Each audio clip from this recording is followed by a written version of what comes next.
살아있는 물고기와 죽은 물고기의 차이점이 어디에 있다고 생각하십니까? 냇가 금방 알 수 살아있는 물고기는 그 거친 물결을 가르면서 위를 향해 힘차게 올라갑니다. 근데 비실비실한 고기라든지 죽은 물고기는 물결 따라 이리저리 떠내려갈 수밖에 없습니다. 자, 물고기 중에서도 연어라고 하는 놈이 있잖아요. 민물에서 태어나자마자 바닷가로 나가서 몇 개월 동안 살다가 산란기가 되면 자기 고향과도 같은 민물로 올라와서 거기서 새끼를 낳고 그리고 죽는다고 합니다. 그런데 여러분, 고향을 찾아서 올라오는 그 물고기들의 모습이라고 하는 것은 장관을 이룹니다. 그래서 화면에 저기 보게 되면은 보세요. 거친 그 파도를 제끼고 또 하나의 사진인데 그 위에서 곰이 기다리고 있어요. 물고기들이 저 물길을 저거 올라갔어도 공중에 떴을 때 곰이 그 물고기를 잡아먹기 위해서 옆에 지금 곰이 대기하고 있는 그림도 있는데 저 한 그림만 지금 보여주고 있네요. 굉장하잖아요. 살아있기 때문에 저 봐요. 살아있기 때문에 저게 가능한 거예요. 살아있는 것의 특징이라고 하는 것은 위를 향해서 올라가고자 하는 그런 본능이 있다라고 하는 거예요. 그래서 우리 그리스도인들을 독수리로 비유합니다. 올라가 올라가 독수리같이. 그러니까 이 독수리의 특징은 비상하는 거 아니겠습니까? 폭풍이 몰아오게 되면은 모든 새들은 다 숲이라든지 바위 틈에 자기 몸을 숨겨요. 근데 독수리라고 하는 놈은 오히려 날개를 쫙 펴고는 이거 힘겹게 이거 저어서 높은 창공을 향해 올라갈 이유가 없는 거야. 폭풍을 역이용하는 거예요. 날개를 쫙 펴고 폭풍을 역이용해가지고 하늘 높이 비상하는데 독수리의 매력이 있는 거예요.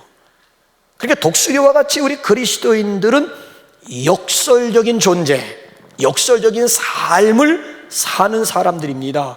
범사에 감사할 수 있다니까요. 일이 잘 돼서 감사한다는 얘기가 아니고, 우리 전 권사님 같은 경우에는 이제 여기 지금 항암 치료하기 위해서 우리 요양시설에 들어가셔서 항암 치료를 받으시는데 왼쪽이 좀 불편한가 봐요. 그런데 거기 주중에 거기 지하실에 내려가서 요양원 병원 지하실에 내려가서 올라오시다가 아마 계단에서 넘어지셔가지고 팔이 부러지셨대요. 근데 왼쪽 치료받는데 왼쪽 팔 근데 부러지자마자 하나님 앞에 감사한다는 거예요. 왜? 어차피 이 손 또 치료받는데 성한 오른손이 부러지게 되면 양쪽 손을 다 못 쓰는데 그래도 또 부러진다는 것이 치료받고 있는 왼손이 부러졌으니 이게 얼마나 감사하냐고. 이게 여러분 이해가 되시는 거예요?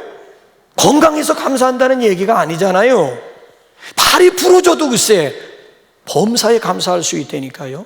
범사를 통해서 성장할 수가 있는 거예요.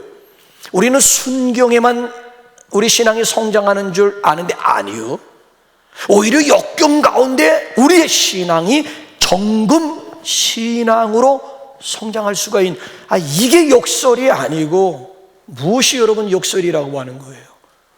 오늘 우리가 함께 읽은 이 본문 말씀 1절에 보면 베델로 올라가라는 하나님의 명령이 나오고 3절 말씀을 보게 되면 이 말씀을 받아서 야곱이 우리 다 함께 베델로 올라가자, 야곱의 도전이 나오고 6절로 넘어가 보게 되면 이렇게 해서 모든 사람들이 다 베델로 올라갔음을 우리에게 지금 소개하고 있는 그런 내용이에요. 여러분, 그렇습니다. 하나님의 뜻은 내려가는 삶이 아닌 올라가는 삶입니다. 제가 여러분들에게 누누이 말씀을 드리고 있습니다마는 여러분, 내려간다라고 하는 것은 이건 다분히 부정적인 의미가 있어요. 내려가면서 화를 당한 경우가 얼마나 많은지 몰라. 나움이라고 하는 여인은 떡집 베들레헴을 등지고 모압으로 내려갔다가 어떤 결과 패가망신하게 돼요. 느헤미야 선지자는 오노 평지로 내려오라는 원수들의 제안을 받고 이런 지하에 거절합니다. 왜? 내려갔으면 쥐도새도 모르게 느헤미야 죽어요. 왜? 밑에서 음모를 꾸미고 음모가 무서운 음모가 기다리고 있었거든요. 예루살렘에서 여리고로 내려가다 강도 만나서 죽다 살아났다니까요. 사도 바울은 영지에서 만약에 공회로 내려갔더라면 바울을 죽이기 전에는 먹지도 마시지도 않겠다고 아예 결의한 40여 명에 의해서 사도 바울 역시 위기를 당하고 말았을 거예요. 더군다나 예루살렘을 등지고 엠마오로 내려가는 두 제자의 모습이 어떠하던가요? 우리는 이 사람이 이스라엘을 구속할 자라고 바랐노라. 과거 시제예요. 바랐노라. 예수에게 소망을 걸었는데 오늘에 와가지고 남는 것은 좌절, 절망밖에 없다는 거예요. 그래서 실망한 나머지 결국 예루살렘 등지고 엠마오로 내려가고 있는 두 제자의 모습을 누가복음 24장을 통해서 우리가 만나보지 않습니까? 이것이 바로 내려가는 사람들의 한결같은 모습이라고 하는 거예요. 그래서 주경학자 바클레이라고 하는 사람이 이런 멋있는 말을 했잖아요. 우리 그리스도인들은 해가 지는 곳을 향해서 내려가는 자들이 아니고 해가 힘있게 떠오르는 것을 향해서 올라가는 자들임을 우리에게 소개하고 있어요. 자, 본문에 나오는 야곱이라고 하는 사람이 어떤 사람입니까? 한마디로 말씀을 드리면 자신의 목적을 이루기 위해서는 물불 안 가리는 수단 방법을 안 가리는 대표적인 사람입니다. 좌우지간 복받기 위해서 아버지 속여요. 복받기 위해서 형님의 약점 이용해요. 복받고자 하는 목적 가지고 장자권까지도 빼앗아요. 인간적으로 야곱이라고 하는 인물을 이렇게 조명해 보게 되면 이 사람은 완전히 사기꾼이고 도둑놈이고 강도가 따로 없더니 칼만 안 든 강도와 다를 바가 없다는 거예요. 결국 그로 인해 가지고 오늘 여기 본문 말씀을 보게 되면 야간 도주해 가지고 900km 떨어진 밧단 아람까지 도망가는 신세가 된 거예요. 자, 그런데 야곱의 인생에서 한 가지 우리가 빼놓아서는 아니 주목해야 할 한 가지가 뭔가 하면 베델이라고 하는 것을 주목해 봐야 돼요. 야곱과 베델과의 관계에 대해서 다시 한번 우리가 조명해 봐야 돼요. 야곱에게 있어서 이 베델이라고 하는 것은 인생의 터닝 포인트를 가져온 아주 중요한 장소예요. 야곱이 변하여 이스라엘이 되는 결정적인 역할, 결정적인 단서를 제공하고 있는 것이 바로 베델이라고 하는 것이에요. 자, 무슨 뜻이냐고요? 머리털 나고 처음으로 지금 부모, 형제, 가정 그리고 고향을 떠나고 있는 거예요. 머리털 나고 처음으로 부모 곁을 떠난다. 자기가 익숙한, 자기가 정들었던 마을을 떠나고 고향을 떠난다고 한번 상상해 보시기 바랍니다. 더군다나 그것도 환영받으면서 떠나는, 환송받으면서 떠나는 것이 아니라 혈혈단신으로 야간 도주하면서 도망가고 있는 야곱의 모습이에요. 자, 하루 종일 길을 가고 날이 저물어. 그래서 들에서 푹신한 베개를 베고 잠을 자는 것이 아니라 돌 가지고 베개 삼고 거기서 한 밤을 유숙하게 되는데 그 밤에 하나님이 찾아오셨고 그 밤에 살아계신 하나님을 만나게 되고 하나님께서 야곱에게 중요한 약속을 주었어요. 신학교 갈 때까지 제가 제일 좋아했던 구절이 창세기 28장 15절인데 한번 야곱에게 하나님께서 그날 밤 어떤 약속을 주시는지 한번 보세요. 시작. 내가 너와 함께 있어 내가 어디로 가든지 너를 지키며 너를 이끌어 이 땅으로 돌아오게 할지라. 내가 네게 허락한 것을 다 이루기까지 너를 떠나지 아니하리라 하신지라. 자, 야곱이 하나님을 만나서 베개하였던 돌을 그 다음날 기둥으로 세우고 거기다가 기름을 붓고 그리고 하나님 앞에 제사를 드리면서 하나님 앞에 소원을 하게 돼요. 난생 처음 하나님 앞에 소원을 하게 됩니다. 소원의 내용은 28장 20절 이하인데 시간이 없어가지고 제가 함께 읽지를 못하는데 설명해 드릴까요? 만약 하나님께서 내가 가는 이 길에서 나를 지키시고 또 평안히 다시 아버지 집으로 돌아가게 하시면 내가 이렇게 하겠습니다 하면서 하나님 앞에 세 가지를 약속해요. 그 첫째가 뭔가 하면 여호와가 나의 하나님이 되실 것이요, 하나님 제1주일을 소원하게 됩니다. 지금까지는 조부 아브라함의 하나님이고 부친 이삭의 하나님이었어요. 아니요, 근데 오늘 이 시점 이후로 이제는 더 이상 할아버지의 하나님도 아니고 아버지의 하나님도 아니고 나의 하나님, 하나님을 인격적으로 1대1로 대면하고 있는 거예요. 이제부터는 내가 하나님 제1주로 살겠습니다. 두 번째는 이곳이 다름이 아닌 하나님의 전, 하나님의 집이 될 것입니다. 성전 제1주일을 소원하게 되고요. 마지막 세 번째 소원의 내용이 뭡니까? 하나님께서 내게 주신 모든 것에서 내가 10분의 1을 11조를 반드시, 성경 보게 되면 반드시가 나와요. 반드시 내가 하나님 앞에 11조 드리겠습니다. 말씀 제1주일을 소원하게 됩니다. 지금까지는 모태신앙이에요. 모태신앙. 아무것도 못했어요.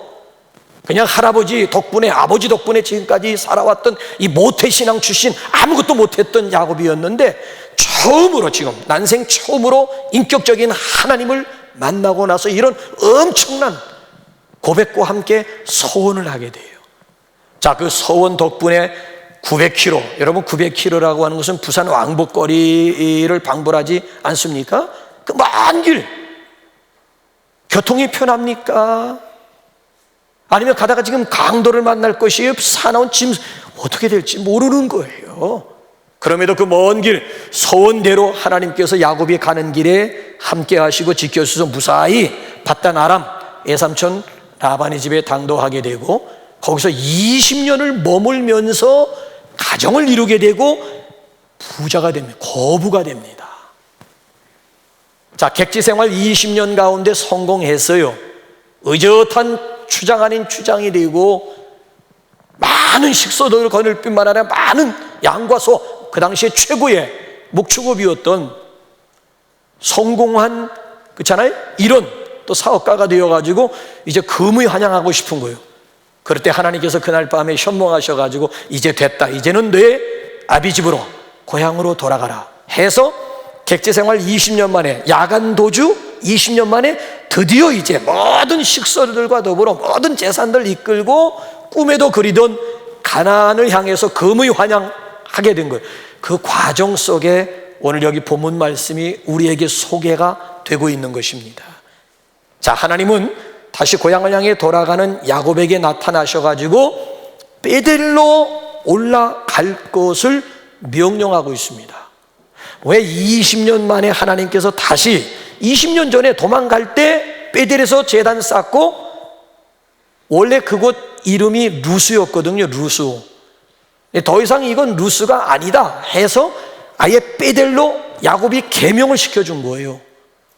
그런데 20년 만에 다시 고향으로 돌아갈 때 하나님께서 잠깐 너 베델로 올라가라고 그랬어요. 왜 20년 만에 베델로 올라가라고 했을까요? 두 가지 중요한 이유가 있어요. 하나는 첫사랑의 확인입니다. 우리 한번 1절, 우리 한번 다 같이 한번 1절 한번 읽어보실까요? 1절 시작.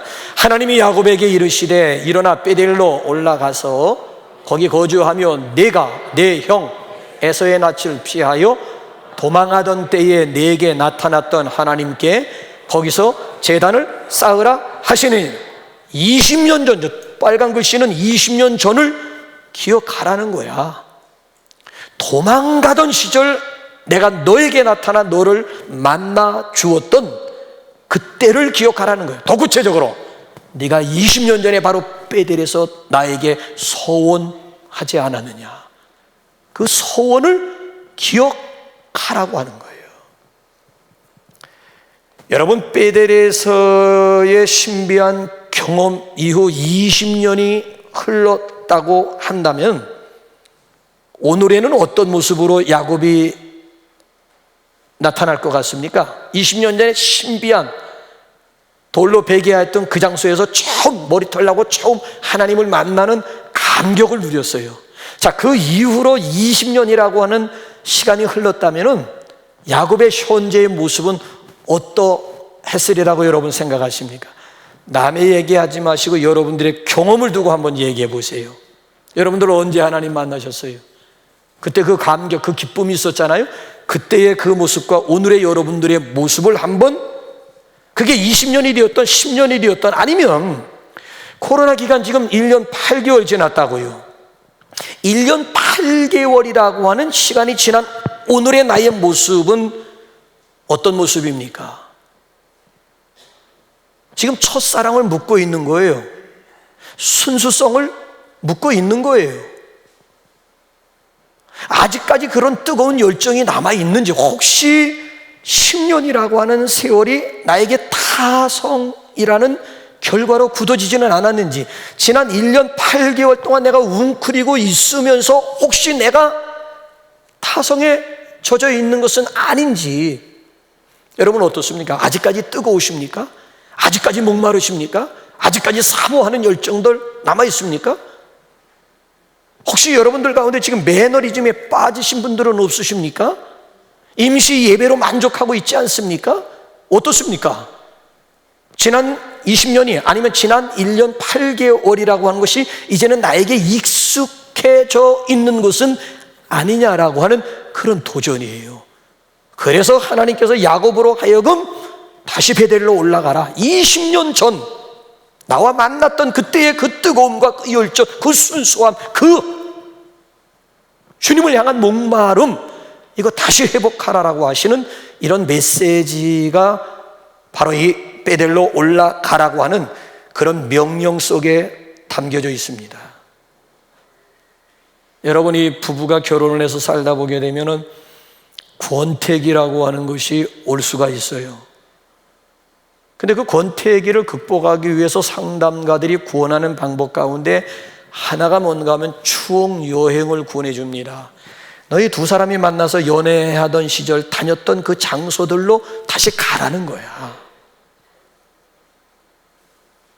첫 번째 연애할 때 막 보고 있어도 더 보고 싶고 조금만 더 함께 있고 싶어 하고, 그러면서 다녔던 그 첫사랑의 추억이 담겨져 있는 그런 장소들이 있다고요. 의미 있는 그런 장소들을 함께 가다 보게 되면 벌써 그 연애하던 시절로 나의 생각이 돌아가는 거예요. 아, 그때는 참 우리가 이 장소에서 북한말로 주둥이 접선도 했던 곳인데 뭐 하면서 등등, 아니 추억이 담긴 나름대로 다 의미 있는 그런 장소들을 다시 한번 오늘에 와가지고, 그죠? 네 살이 내 살이고 내 살이 네 살인지 뭐 도대체 알 수도 없는 이런 상태 가운데서 다시 한번 돌아보다 보게 되면 사람이 마음이 달라지고 생각이 달라지고 자세가, 그래서 첫사랑을 다시 회복하는 권태기를 그런 방법을 통해서 극복하는 경우가 왕왕 있다는 거예요. 자, 소아시아 7교회 가운데 특별히 첫사랑을 잃어버린 교회가 에베소 교회예요. 주님을 향한 첫사랑을 잃어버렸어요. 그래서 성령님께서 에베소 교인들에게 어떤 처방을 내리시는지 한번 계시록 2장 3절 4절 5절을 우리 한번 다 같이 한번 읽어볼까요? 시작. 그러나 너를 책망할 것이 있나니 너의 처음 사랑을 잃어버렸느니라. 그러므로 어디서 떨어졌는지를 생각하고 회개하여 처음 행위를 가지라. 만일 그리하지 아니하고 회개하지 아니하면 내가 네게 가서 내 촛대를 그 자리에서 옮기리라. 어디서 첫사랑이 잃어버렸냐 이거야. 어디서? 한번 깊이 한번 첫사랑의 추억이 담겨져 있는 곳곳을 한번 돌아보면서 어디서 잃어버리고 어디서 떨어졌는지 생각하고 회개하라고 하면서 회복하라는 거예요. 다시 회복하라고 하시는 성령님의 음성이 있는 거예요. 자, 20년 만에 야곱이 지금 다시 아버지 집을 향해서 돌아가는 시점에 하나님께서 나타나서 잠깐 가나안으로 돌아가던 발걸음을 멈추고 다시 베델로 올라가라. 자, 객지 생활 20년 동안의 야곱의 모습이 어떠했습니까? 여러분 보세요. 장가가기 위해서 14년 동안, 지금 거부가 되기 위해서 6년 동안 수단 방법을 가리지 않는, 어쩌면 외삼촌 라반의 양을 외삼촌의 재산을 자기의 것으로 만들기 위한 몸부림의 6년이라고 할 수 있지 않습니까? 자, 가정 세우고, 그렇잖아요. 경제적인 기반을 닦기 위해서 온 힘을 기울이다 보니 상대적으로 뭘 잃어버렸어요? 하나님을 향한 그 열정, 하나님을 향한 순수함. 그리고 지금은 완전히 타성에 빠져있는 당신 자신의 모습이라고요. 그 전 20년 전만 해도요, 주님 한 분만으로 만족하겠다던 야곱의 고백이었는데, 오늘에 와가지고는 그 하나님 자리에 돈이 들어가 돈 없이는 살 수 없는, 경제 없이는 살 수 없는 이 지경 상태가 되어버리고 말았다는 거예요. 그래서 하나님께서는 오늘 이 시점에 다시 한번 20년 전의 사건을, 감격을 하나님께서 기억시켜 주시기 위해서 다시 베델로 올라가라라고 하는 것입니다. 그 첫사랑, 그 순수함, 그 열정 다시 회복하라고 하시는 하나님의 음성이 베델 가운데 담겨 있습니다. 오늘 여러분들의 베델은 어디십니까? 언제 주님 만났어요? 어디서 주님 만났습니까? 그때의 그 순수함과 열정 다시 회복할 수 있기를 주님의 이름으로 축원합니다. 그래서 첫사랑의 회복을 위한, 두 번째로는 예배를 위한 것입니다. 자, 1절 하반절 우리 다 같이 시작. 거기서 제단을 쌓으라. 거기가 어디예요? 베델에 올라가서 거기서 제단을 쌓으라고 하는 거예요. 제단 쌓으라고 하는 것은 신약에서 예배드리라고 하는 거야. 자, 하나님께서 오늘도 찾으시는 사람들은 어떤 사람들일까요? 하나님이 찾으시는 사람들이 따로 있어요. 어떤 사람일까요? 요한복음 4장 23절 주님의 대답 들어보셔야죠. 시작. 아버지께 참되게 예배하는 자들은 영과 진리로 예배할 때가 오나니 곧 이때라. 아버지께서는 자기에게 이렇게 예배하는 자들을 찾으시느니라. 아버지께서는 자기에게 이렇게, 어떻게? 영과 진리, 신령과 진정으로 예배하는 자들을 오늘도 하나님께서 찾으신다라고 하는 그런 내용의 말씀이에요. 그런 내용의 말씀. 자, 이 하나님의 명령에 대해서 야곱이 보인 반응이 궁금하시죠? 자, 6절, 7절 한번 보세요. 야곱이 어떻게 반응하는지 시작. 야곱과 그와 함께한 모든 사람이 가나안 땅 루스 곧 베델에 이르고 그가 거기서 제단을 쌓고 하나님의 명령 그대로 베델로 올라가서 예배드렸다는 거야. 근데 중요한 것은 당신 혼자 베델로 올라갔다는 얘기가 아니라 야곱과 그와 함께한 모든 사람, 사랑하는 가족들뿐만 아니라 식솔들이, 이게 한두 명이 아니야. 종들이 한두 명이 아니라고. 그 수많은 양과 소를, 염소를 몰고 지금 고향으로 돌아가고 큰 재산을 가지고 지금 집으로 돌아가고 있는데, 이게 종들이 몇 명이 필요한, 모든 사람들이 다 함께 베델로 올라갔다는 거야. 아, 이런 사람이 구약 성경에 보면 또 한 사람이 있어요. 누굴까요? 예배의 사람, 찬양의 사람 하면 뭐 생각나는 사람 없어요? 다윗이지요. 여러분, 시편 150편이 거의 다윗이 영감받아 기록한 성경인데, 그 150편 가운데 시편 120편에서부터 시편 134편 15개 장이 표제가 똑같아. 120편부터 134편까지는 그 표제, 그 제목, 장 옆에 표제를 보게 되면 성전에 올라가는 노래. 그러니까 15개의 시편 말씀이 전부 성전에 올라가는 노래. 그 중에 대표적인 그 시편이 122편인데 그 중에서도 한번 4절 한 절만 한번 볼래요? 시작. 지파들 곧 여호와의 지파들이 여호와의 이름에 감사하려고 이스라엘의 전례대로 그리로 올라가는, 어디로 올라간다는 얘기예요? 성전으로 올라간다는. 왜? 여호와의 이름에 감사, 찬양하기 위해서, 제사하고 예배하기 위한 목적 가지고 예루살렘 성전에 올라갔다라고 하는 것이에요. 여러분, 그렇습니다. 오늘도 우리가 이곳에 나오는 목적이 분명해야 되는 거예요. 여러분들은 무엇 때문에 이 시간 이 자리에 올라오셨습니까? 다른 데 목적이 있지 않아요. 제단 쌓기 위한, 예배하기 위한, 예배를 통해서 누구를 만나기 위해서? 하나님 만나기 위함에 목적을 둬야 할 줄로 믿습니다.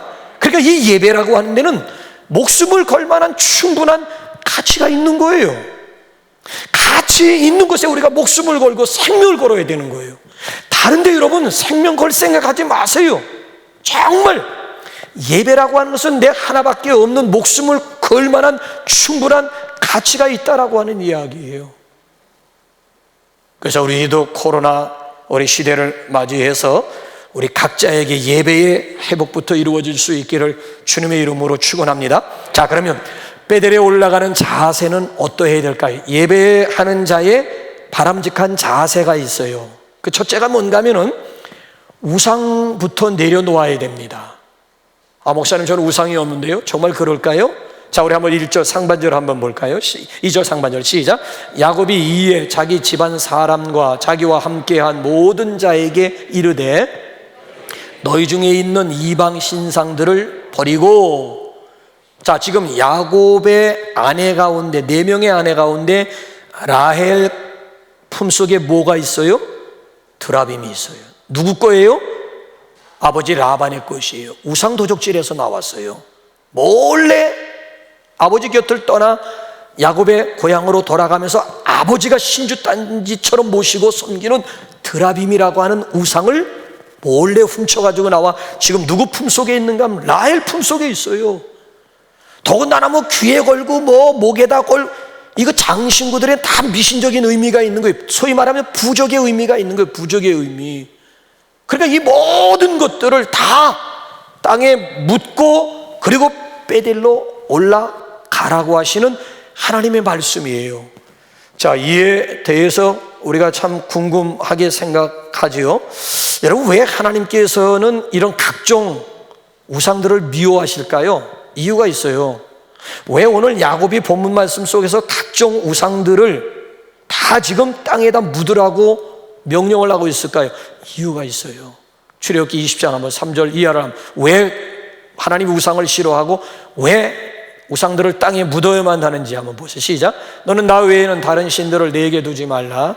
너를 위하여 새긴 우상을 만들지 말고 또 위로 하늘에 있는 것이나 아래로 땅에 있는 것이나 땅 아래 물속에 있는 것에 어떤 형상도 만들지 말며 그것들에게 절하지 말며 그것들을 섬기지 말라. 나 내 하나님 여호와는 질투하는 하나님인즉 나를 미워하는 자의 죄를 갚되 아버지로부터 아들에게로 3, 4대까지 이르게 하거니와 나를 사랑하고 내 계명을 지키는 자에게는 1000대까지 은혜를 베푸느니라.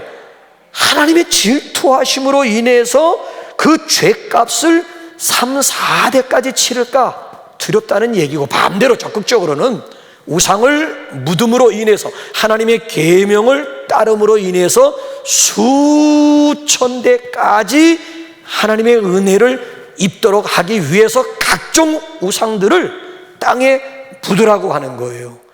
자, 이런 야곱의 도전 앞에 식솔들이 보인 반응이 뭘까요? 4절 한번 가보세요. 자, 식솔 시작. 그들이 자기 손에 있는 모든 이방 신상들과 자기 귀에 있는 귀고리들을 야곱에게 주는지라 야곱이 그것들을 세겜 근처 상수리 나무 아래에 묻고, 상수리 나무 아래에 묻었다. 각종 우상들과 부족들을 상수리 나무 아래 묻고 그리고 베델로 올라갔다. 과거를 묻어버렸어요. 죄악된 과거를 묻고 그리고 베델을 향해서 힘차게 올라갔다라고 하는 말씀이에요. 그러니까 오늘도 우리가 온전한 예배자가 되기 위해서 우리의 생각을 빼앗는 요소들이 있어요. 여러분의 마음을 도적질하는 것이 그게 우상이야. 내 마음을 빼앗는 요소들이 있다. 꼭 눈에 보이는 신주 단지를 손에 쥐고 있어야 우상이 아니라니까. 심지어 탐심조차도 우상 숭배임을 골로새서가 우리가 품고 있는 탐심조차도 그게 우상이래. 그게 눈에 보이지 않는 무형의 우상이라는 거예요. 그러니까 내 마음을 빼앗는 요소들이 있다고. 이 시간 이 자리에 참석하고 있으면서도 여러분들의 생각은 지금 외출 중에 있는 분들이 이 가운데도 지금 3명 있다고. 3명. 몸은 여기서 저를 쳐다보고 있는데 벌써 생각과 마음은 지금 엉뚱한데 지금 나가 있는 분들, 내 마음을 빼앗는 그런 현대판 우상들이 있다니까요. 이런 걸 우리가 십자가 밑에 묻어버리지 않으면 온전한 하나님을 만나기에 합당한 예배자들이 될 수가 없다라고 하는 거예요. 여러분, 더 이상 둘 사이에서 머뭇거리지 마시고 지나간 과거에 여러분 미련두지 마시고 저 높은 곳을 향하여 나아가는 저와 여러분들이 되시길 바랍니다. 저 높은 곳을 향하여 날마다 나아갑니다. 내 뜻과 정성 모두오 날마다 기도합니다. 저 높은 곳 베델을 향해서 오늘도 내일도 힘차게 올라가실 수 있기를 주님의 이름으로 축원합니다. 자, 그런가 하면 두 번째는 자기 자신을 정결케 하라는 거예요. 합당한 예배자가 되기 위해서는 자신을 정결케 하는 일이에요. 자, 2절 중반절 한번 읽어볼까요? 시작. 야곱이 이에 자기 집안 사람과 자기와 함께한 모든 자에게 이르되 자신을 정결하게 하고. 지난주 시간에는 미지의 길에 대해서 함께 살펴보았잖아요. 위드 코로나라고 하는 거 한 번도 가보지 못한 처음 가는 길이야. 미지의 위드 코로나 어떻게 갈 것인가에 대해서. 자, 보세요. 젖과 꿀이 흐르는 가나안이 지금 이스라엘 눈앞에 전개되어 있어요. 당장 눈앞에는 요단강이 가로놓여 있어요. 그 요단강을 건너기 위해서 하나님께서 요구하신 것이 뭐예요? 자신을 성결하게 하라. 스스로 성결하게 하라는 거야. 그러니까 하나님께서 기이한 일, 기적을 행하시기에 전제 조건, 선행 조건이 있다면은 자신을 정결케 하라고 하는 얘기야. 자, 이 얘기는 예배의 사람 다윗도 우리에게 어떻게 도전하는지 한번 볼까요? 자, 시편 24편 우리 한번 3절 4절 시작. 여호와의 산에 오를 자 누구며 그 거룩한 곳에 설 자가 누군고 곧 손이 깨끗하며 마음이 청결하며 뜻을 허탄한 데 두지 아니하며 거짓 맹세치 안. 누가 여호와의 산에 올라갈 수가 있고 그 거룩한 곳에 설 자가 누구라고요? 손이 깨끗하며 마음이 청결한 사람. 예배의 사람 다윗을 통해서도 우리에게, 야곱뿐만 아니라 다윗을 통해서도 우리에게 주시는 말씀이에요. 그러니까 하나님께서 오늘도 쓰시는 사람은 깨끗한 그릇이야. 금그릇, 은그릇, 뭐 나무그릇, 질그릇 그거 따지지 마세요. 금수저냐 은수저냐 흙수저냐 그것도 따지지 마. 그거 중요한 거 아니야. 하나님 절대 금수저 흙수저 절대 가리시는 분 아니야. 딱 한 가지, 그릇이 깨끗해야 돼. 깨끗한 그릇을 하나님이 쓰시고 깨끗한 그릇 가운데 하나님께서 하늘의 신령한 복도 채워주시고 땅의 기름진 복까지도 깨끗한 그릇만 준비되면 그 그릇에 하나님께서 넘치도록 부어주실 줄로 믿습니다. 그러니까 내 그릇을 점검해 보라는 거야. 내가 정말 하나님을 만날 만한 그런 정결한 그릇인지 자기 자신들을 살펴보라고 하는 이야기예요. 그렇기 때문에 우리 합당한 예배자들이 되기 위해서 마음을 정결케 하시기 바랍니다. 십자가 보혈로 정결함을 입으실 수 있기를 주님의 이름으로 축원합니다. 마지막 세 번째로 의복을 바꾸어 입는 것입니다. 자, 우리 한번 2절 하반절 우리 한번 볼까요? 시작. 야곱이 이에 자기 집 사람과 자기와 함께한 모든 자에게 이르되 너희들의 의복을 바꾸어 입으라. 자, 여기 의복을 바꾸어 입으라고 하는 이 말씀을 보면서 뭐 떠오르는 그런 말씀 없어요? 왕의 잔치 비유가 생각나야 되겠지요? 생각 안 나세요? 생각나시지요? 생각나셔야 됩니다. 왜냐하면 구약에서만 의복을 바꾸어 입으라고 하는 것이 아니라 신약에서도 의복을 바꾸어 입으라고 공히 말씀하고 중요하다는, 교리적으로도 이거 굉장히 중요하다는 거예요. 자, 왜 우리가 의복을 바꾸어 입고 예복을 입어야 되는가 하면은 마태복음 22장 한번 11절 한번 볼까요? 11절 시작. 임금이 손님들을 보러 들어올새 거기서 예복을 입지 않은 한 사람을 보고 이르되 친구여 어찌하여 예복을 입지 않고 여기 들어왔느냐 하니 그가 아무 말도 못하거늘 임금이 사환들에게 말하되 그 손발을 묶어 바깥 어두운 데 내던지라. 거기서 슬피 울며 이를 갈게 되리라. 자, 그 당시 왕의 잔치, 그러니까 우리는 지금 초청장 보냅니다만은 그 당시에는 예복을 보내는 거예요. 이 예복 입고 오세요. 다들 왕이 보낸 예복을 입고 잔치 자리에 참여했는데 딱 한 사람 예복을 입지 않고 이 자리에 들어온 거야. 그대는 어찌하여 예복을 입지 않았는가? 왜 보낸 예복을 입지 않고 자기 옷 입고 이 자리에 들어왔을까요? 그 예복보다는 자기의 옷이 더 좋아 보였어요. 제 생각에 로열 컬러였어요. 이게 얼마짜리인데 이거 보낸 옷과 이게 비교가 되는 거야. 이게 내 옷이 더 좋은데. 그래서 분명히 왕이 보낸 예복을 갈아입고야 잔치 자리에 들어올 수 있음에도 불구하고 딱 한 사람, 결국 그로 인해 가지고 바깥 어두운데 내 던짐을 당하고 거기서 슬피 울며 평생 이를 갈미 있었다라고 하는 이야기예요. 그러니까 오늘 여기도 보게 되면 이 베델로 올라가기 위해서는 의복을 바꾸어 입으라고 하는 의미가 뭔 줄 아십니까? 여러분들이 이 시간도 하나님을 만나기 위해서는 반드시 그리스도의 의의 옷을 입고 서야 의로우신 하나님을 배울 수가 있고 의로우신 하나님을 만날 수가 있다는, 나의 때 묻은 의 안 돼요. 내 행위 가지고도 안 돼요. 나의 때 묻은 의는 그리스도의 의의 옷으로 가려져야지. 그래야지 의로우신 하나님을 예배하면서 의로우신, 의롭다함을 받은 자로 의로우신 하나님을 만날 수가 있는 것이지. 그래서 더 이상 자기 의 가지고 안 됩니다. 자기 공로 안 됩니다. 오로지 십자가의 공로 의지하여 이 시간 이 자리에 나와서 우리 하나님을 만나는 영광스러운 예배자들이 될 수 있기를 주님의 이름으로 축원합니다. 자, 결론. 그럼 베델로 올라간 결국이 뭐냐? 예배의 축복이 뭐냐? 두 가지예요. 첫째는 하나님의 보호하심이 있습니다. 자, 5절 우리 한번 읽어볼까요? 5절 시작. 그들이 떠났으나 하나님이 그 사면 고울들로 크게 두려워하게 하셨으므로 야곱의 아들들을 추격하는 자가 없었더라. 무슨 뜻이지요? 34장 전체적인 내용을 5절 한 절로 요약을 한 거예요.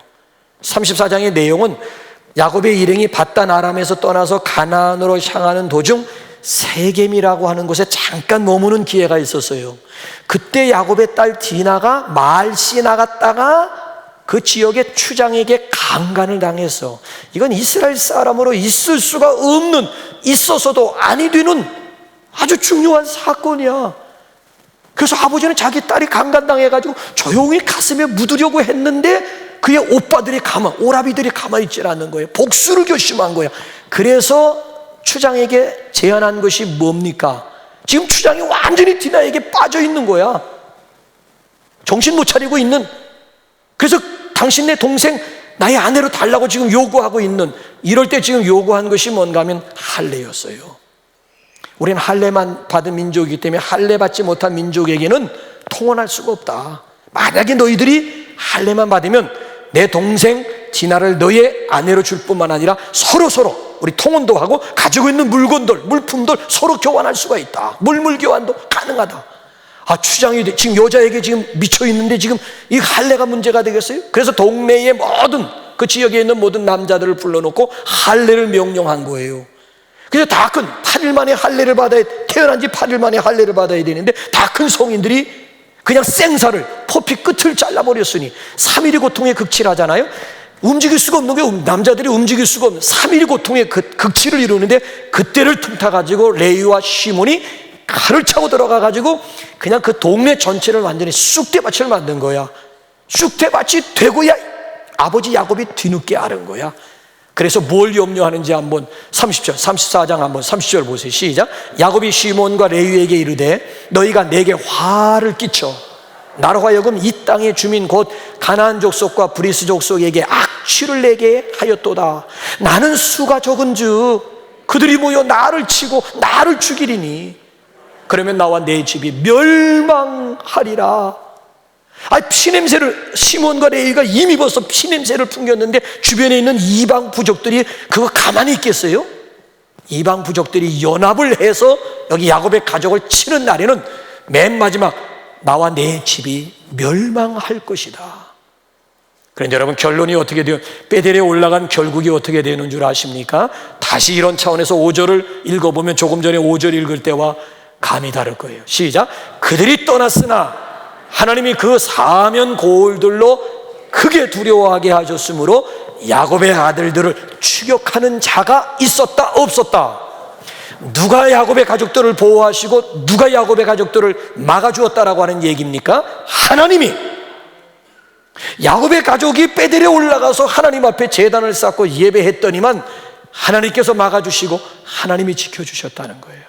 오늘도 여러분 베델에 올라와서 예배하면 하나님이 우리를 지켜주시고 하나님이 우리를 보호하시고 하나님이 우리를 인도해 주실 줄로 믿습니다. 이런 믿음이 있는 사람들이라야 담대하게 베델로 올라와서 하나님을 배울 수가 있고 하나님을 대면하여 예배할 수 있는 것 아니겠습니까? 옆에 있는 분들에게 한번 축복해 주세요. 걱정하지 마세요. 하나님이 당신을 지켜주실 것입니다. 시작. 예, 예배의 축복은 하나님이 지켜주신다, 하나님이 막아주신다. 자, 또 한 가지 축복은 엘베델의 축복이에요. 결론, 엘베델의 축복이에요. 자, 베델이라고 하는 장소에 올라가서 거기다가 돌 기둥 세우고 기름을 붓고 제사를 드렸어요. 그리고 그 제단 이름을 엘베델이라고 지었어요. 엘베델의 뜻이 뭘까요? 자, 우리 한번 본문 말씀 한번 나눠 보세요. 자, 제단을 쌓고 그곳을 엘베델이라 불렀으니, 그 다음에 시간이 없으니까 그 다음 넘기세요. 엘베델의 뜻이 뭐예요? 베델의 하나님. 엘은 하나님이잖아요. 에델. 베델은 베델의 하나님. 그럼 저걸 더 해석하게 되면 하나님의 집의 하나님이야. 하나님의 집의 하나님이야. 그러니까 복은 하나님이 복이라고 하는데, 더 구체적으로 엘베델의 내용에는 어떤 내용이 들어있을까요? 세 가지만 우리 한번 보면서 자, 우리 한번 5편 9절 이하 시작. 야곱이 바단 아람에서 돌아오매 베델이하여 하나님이 다시 야곱에게 나타나사 그에게 복을 주시고, 하나님이 그에게 이르시되 내 이름이 야곱이지만은 내 이름을 다시는 야곱이라 부르지 않겠고 이스라엘이 내 이름이 되리라 하시고, 그가 그의 이름을 이스라엘이라 부르시고, 하나님이 그에게 이르시되 나는 전능한 하나님이라 생육하며 번성하라. 한 백성과 백성들의 총회가 내게서 나오고 왕들이 내 허리에서 나오리라. 내가 아브라함과 이삭에게 준 땅을 내게 주고 내가 내 후손에게도 그 땅을 주리라 하시고, 하나님이 그와 말씀하시던 곳에서 그를 떠나 올라가시는지라. 야곱이 하나님이 자기와 말씀하시던 곳에 기둥 곧 돌기둥을 세우고 그 위에 전제물을 붓고 또 그 위에 기름을 붓고 하나님이 자기와 말씀하시던 곳의 이름을 베델이라 불렀더라. 하나님을 만난 장소가 베델이고, 하나님을 만나서 결과적으로 돌기둥 세우고 기름을 붓고 제사 드려서 그 제단 이름을 엘베델. 그러니까 엘베델의 축복은 뭐예요?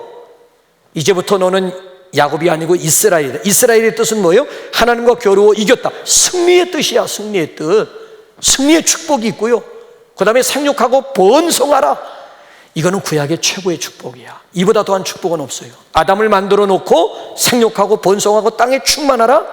죄로 인해서 다 쓸어버리고 노아의 8 식구를 통해서 다시 인류를 시작하시면서 첫 번째 하나님이 주신 축복의 약속이 생육하고 번성하고 땅에 충만. 똑같아. 인류를 시작하면서 하나님이 처음 우리 인류에게 주신 축복이 생육하고 번성하고 땅에 충만한 축복이야. 그런가 하면은 기업에 대한 복이, 엘베델의 축복은 기업의 복이잖아요. 이 땅을 내가 너와 내 후손에게 주리라. 하늘에 신령한 복이 있는가 하면 이 땅에 기름진 복이 있는 거예요. 이것이 바로 예배자들이 누리게 되는 오늘의 축복이라고 하는 거예요. 제단 싸움이 축복이요 예배드림에 진정한 영광이 있고 승리가 있음을 믿으시기 바랍니다. 네, 우리 이 시간 우리 3부 우리 중창팀들 나오셔서